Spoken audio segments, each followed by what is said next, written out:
Trump imposes tariffs on Australia, rejects Albanese's calls for exemption. U.S. President Donald Trump has imposed a 25% tariff on Australian steel and aluminum, rejecting Prime Minister Anthony Albanese's repeated efforts to secure an exemption. Despite initial discussions in February, where Trump had agreed to consider the request, subsequent attempts for a follow-up call have been ignored. Albanese confirmed that he has been pushing for another conversation with Trump, engaging through diplomatic channels, including the Australian Embassy in Washington. "We have mobilized everything at our disposal," he said, emphasizing that Australia will continue its efforts to overturn the decision.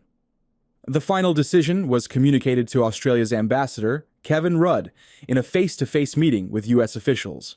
No country, including France or the UK, has been granted an exemption, unjustified, and self-harm. Speaking in Sydney, Albanese criticized Trump's move as an unjustified decision that contradicts the long-standing U.S.-Australia economic partnership. He warned that tariffs lead to economic self-harm by slowing growth and increasing inflation. "Tariffs and escalating trade tensions are a recipe for higher prices," he said, adding that Australia will not impose retaliatory tariffs as they would only hurt consumers.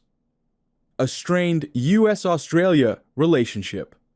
The Albanese government appeared blindsided by the decision, despite ongoing negotiations. Trump's administration ultimately justified the move under its America First steel policy, with White House spokeswoman Caroline Leavitt stating if they want to be exempted, they should consider moving steel manufacturing here. The decision has been widely criticized in Australia, with concerns that it could strain diplomatic ties between the two allies.